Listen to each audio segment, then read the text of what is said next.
The landscapes of our lives are for learning, where experience is our teacher. When we gather together to share our resources, we are destined to love and thrive.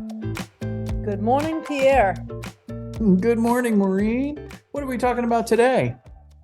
You had a resource I called do. Cloud of Unknowing, which I just love the phrase anyway, the title. You want to tell me about it? I'll ask questions. I do. The cloud of unknowing. I tell everybody that's what I aspire to live in. And I have been doing pretty well at it, as evidenced by this podcast.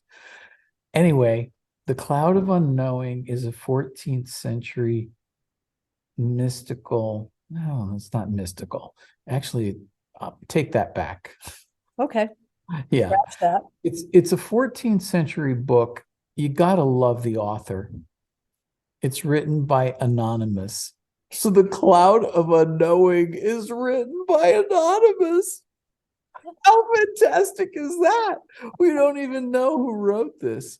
Why do you aspire to be living in a cloud of unknowing? I would think people would think, okay, why wouldn't you want things? Part of my meta prayer, which is where you put out feelings and desires for yourself, but you also give them over to your friends and your enemies and people around the world. One of the lines in my meta prayer, they usually go, may I be safe and may I be healthy and that sort of thing, is may I be curious and inspire excitement for life. And it's been my feeling over a long period of time that when you lose curiosity, when you think you know something, life gets boring and uninteresting. You tend to find yourself having a platform and telling other people what they should do or what you think you know and how things should operate. And I've said this many times on the podcast, Socrates, because it was such a learning lesson for me. Socrates' opinion of man's worst trait is man thinking he knows something he doesn't know. And that struck me as such a weak kind of analysis at first. And I remained curious and thinking about it. And I've come to believe that could be at the root of so much evil and discomfort as we think we know something. Epistemic humility. We've talked about that before. Yeah. Just in our most recent reflection podcast, I said I thought we were humble. And that's what I meant. Not humble people necessarily, but curious and humble. In humility, in the sense of, I don't know it all. Right. The flip side of what you said is complete. It's sort of like trying to find that balance of living in a cloud of unknowing, which can be anxiety provoking for lots of folks because there's no stable ground there. And I think, typically people want to default to knowing something so they feel they're on firm ground and this is the way I see it and this is how it is and that makes me feel safe. So it's not such an easy feat. It's like a tightrope walking, being in the cloud of knowing. It takes a lot of, keeping it together. It is, but from my experience, it's worth it. And the idea that you know something and you want that security is prone to have you experience a delusion. Oh, I'm secure in my job. Oh, I get fired. Now things are really messed up. But I'm secure in my job, but I know that it's, not completely secure. Relative security. Yeah. Right. Yeah. The Cloud of Unknowing, this book is a 14th century manuscript, and it's written by an abbot for a young monk in a monastery. And I love it. You started this in our podcast, and I thought, really? She's gonna read from the book. And I Yeah, I love want to it. know what's in it. Yeah, yeah, Some of it anyway. yeah. The underlying message of this work, this is From the uh, book. a review, it's not actually from the book. Oh, The okay. underlying message of this work suggests that the way to know God is to abandon consideration of God's particular activities and attributes. In other words, the process of trying to understand God and figure that all out, just abandon that and be courageous. There's your comment. This Mm, isn't easy. Be mhm. courageous enough to surrender one's mind and ego and desire to know to the realm of unknowing, Mm. which point one may begin to glimpse the nature of the universe. Oof. Yeah. Hard to let go. Mm-hmm, mm-hmm. So I've given this book out and I get a big pleasure. It's a small book. Um, it's not, it's not, it's not terribly easy to read in the sense that it's 14th century English. But the message, which you just heard, is strong and keeps coming through as this abbot tries to direct a monk or lay down some sort of guide for experiencing what a monastery is about. That's truly what it is. Mhm. And is it like a how-to for him, or is it just It's kind of actually, yes, I like would how do I say. let go of not wanting to know? Like how do I No, it's no, it's not how to do that.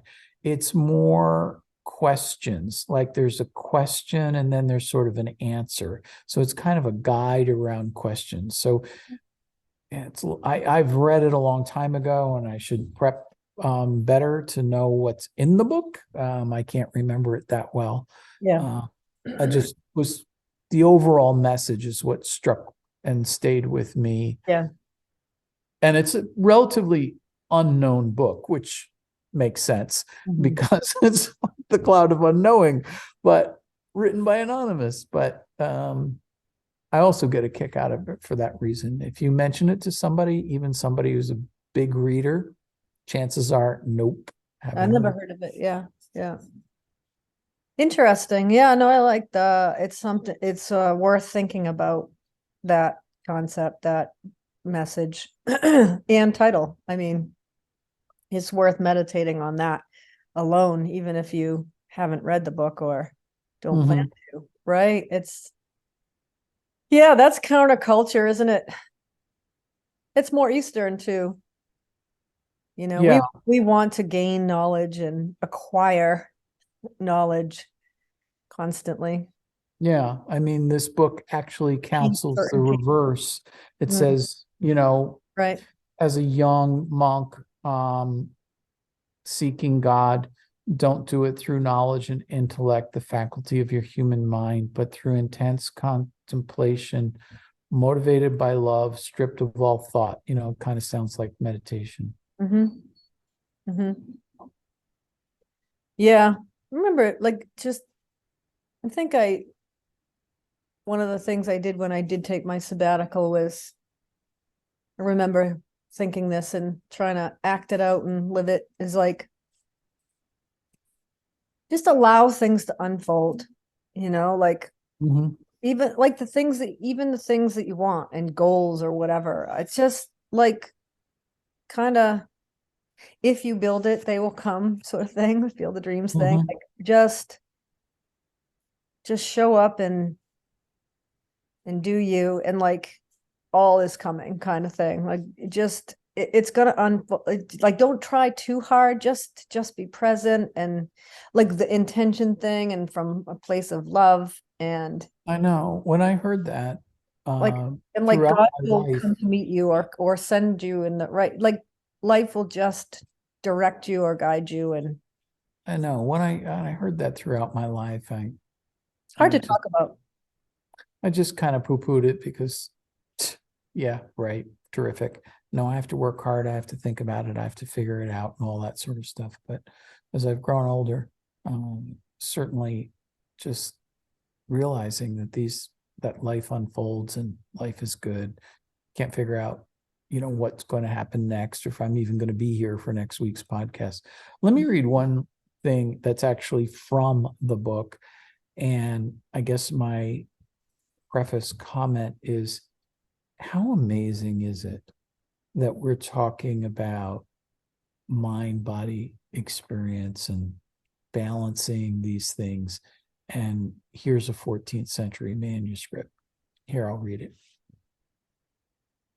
For the first time, when you lift your heart to God with stirrings of love, you will find only a darkness, as it were a cloud of unknowing. Whatever you do, this darkness and the cloud are between you and God and hold you back from seeing him clearly. By the light of understanding in your reasoning and from experiencing him in the sweetness of your love and feelings.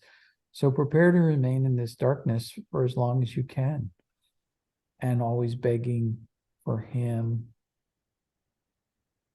love so that you can feel him. It must be from this cloud of darkness that you enter the light through experience, not thought. Mm. I mean, I feel like it's almost a description of faith. It's like the end of reason, like the Thomas Aquinas thing. It's like thinking and trying to acquire the knowledge can only take you so far, and then that is the cloud, right? And it's more, sounds to me, it's more feeling, not even in a sensory way, but yeah, like experiencing, No, feeling you're right. love, like that's Don't say like. sorry. Thank you. Yeah, just being, and it's beyond words, right? It's beyond words, it's beyond reason. That's why it's hard to talk about. That's why it's hard Mhm.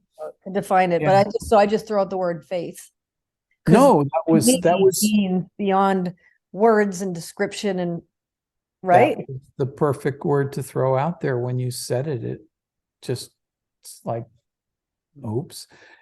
It sewed it right up for me. And since there's no more words and it's a cloud, I'll say bye-bye. Okay, that's a wrap. Okay. Who are you? Thank you for sharing that book. You're welcome.